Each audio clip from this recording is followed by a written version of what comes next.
First time Hyderabad అయితే వెళ్తున్నాం మేము. ఇప్పటికొచ్చి మేము హైదరాబాద్ అనేది వెళ్ళలేదు. ఇన్ని రోజులు కూడా అమ్మ వాళ్ళ ఇంటి దగ్గరే ఉన్నాం. ఒకేసారి బయటికెళ్ళేసరికి మా అమ్మ అంటే చాలా అలవాటు, చాలా డల్ అయిపోయింది. వచ్చేటప్పుడు మా అమ్మ కూడా ఏడ్చింది, మా పాప కూడా ఏడ్చింది. వాళ్ళ మాయ అంటే చాలా ఇష్టం. వాళ్ళ మాయతో ఆడినా కూడా తను చాలా డల్ అయిపోయిందనమాట. మొహంలో కళ లేదు, ఏడుచుకొనే ఉందనమాట. చాలా భయం వేసింది, ఇప్పుడే ఇలా ఉంటే నేను వెళ్ళిన తర్వాత ఇంకా ఏడుస్తుందేమో అని చెప్పి. కానీ పర్వాలేదు, ఒక 15 మినిట్స్ వరకు బాగానే ఉంది. తర్వాత తన మట్టుకు తానే ఆడుకోవడం అయితే స్టార్ట్ చేసింది. నేను అనుకున్నాను ట్రైన్లో ఉంటుందా లేదా, 1 నైట్ జర్నీ అని. పర్వాలేదు, బాగానే ఉంది.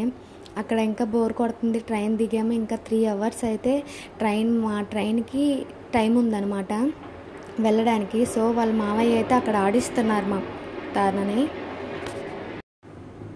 నైట్ అయితే మాకు చొక్కలు చూపించింది. ఫస్ట్ టైం కదా ట్రైన్ జర్నీ. ఒక 9-10 వరకు బాగానే ఉంది. 1 o'clock వరకు ఇంకా స్విచ్లు వేస్తూ ఆపుతుండం. ట్రైన్లో పక్కనే ఉంటాయి కదా స్విచ్లు, అవి స్విచ్లు వేస్తూ ఆపుతుండం పడుకోకుండా. 1 o'clock వరకు అయితే చొక్కలు చూపించింది మాకు. పర్వాలే, ఏంటది యాక్టివ్గా ఉంటుందా లేదా అనుకున్నాం, కానీ బాగానే యాక్టివ్గా ఉంది. నేనైతే ఈ విషయంలో చాలా హ్యాపీగా ఫీల్ అవుతున్నాను. ఫస్ట్ టైం బయటికి తీసుకెళ్ళడం కదా మేము.